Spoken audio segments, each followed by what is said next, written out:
I mean, I'll tell you my response to Obama, to the victory, to the success of Obama in getting the presidency. I said at the time, I thought this was in two halves. The election of the first black president is a historical moment, and you can't take that away from it. You know, it does alter all sorts of things, including the political response from the right towards it. So it changes the terrain.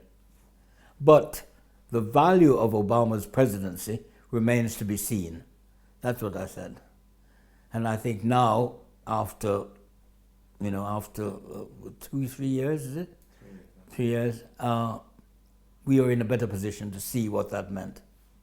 Well, what did it mean? I don't think Obama was ever, a radical. It amuses me to see that the Tea Party think that he was a socialist.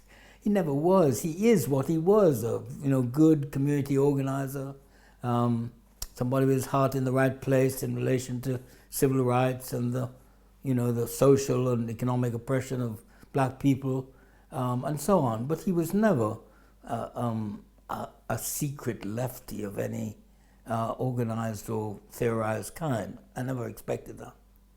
The second thing is that I would give more weight to the simple inertia of the American political system.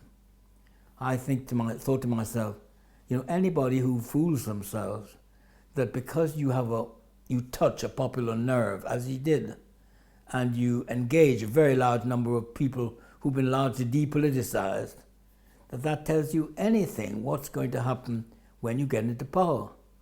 And I have this specter of Obama with his ideas sitting at the first meeting of the, Foreign Policy Committee, or one of those Senate committees, and saying, well, I'm going to wind up Guantanamo. You feel the whole system like a steamroller, just preparing to roll over him. You don't know what you're talking about. You bargain for the lowest common denominator.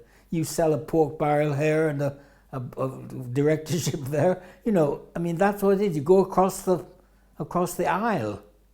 The idea of constituting a radical alternative conception of America was never there in the Obama campaign, and I don't know quite how it works itself into the system in the US. So I'm more pessimistic about the terrain than I think a lot of people on the left are.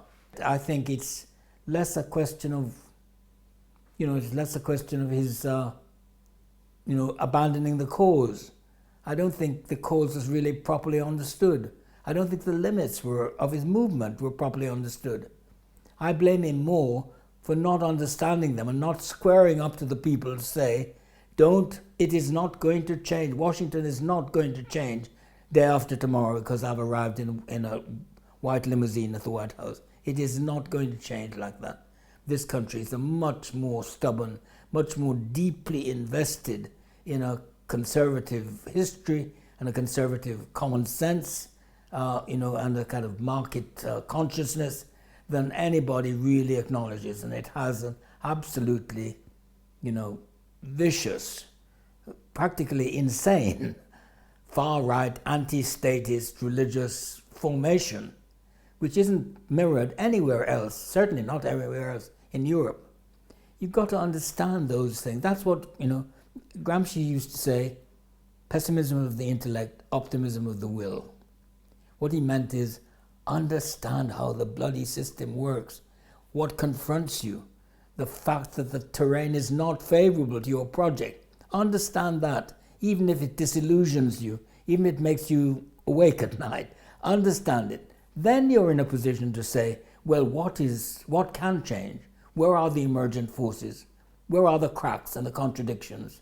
What are the elements in popular consciousness one could mobilize for a different political program? I don't think any of that goes. So I'm a bit suspicious of now the simple reverse. He's going to change the world. No, he hasn't changed anything. I don't think that is a very useful response. Although, I have to acknowledge, I'm very disappointed, deeply disappointed about many specific things. I'm disappointed about the compromises around health. I'm disappointed by the double talk about Afghanistan. I'm disappointed by the, conceding collapse into Israeli Middle Eastern policy. I'm concerned about the unwillingness to really tackle vested interest in social policy. On and on and on. I could tell you of things which I too am deeply disillusioned about, about Obama's period. But I don't think I would say that I thought it couldn't happen and that he's sort of just given the game away.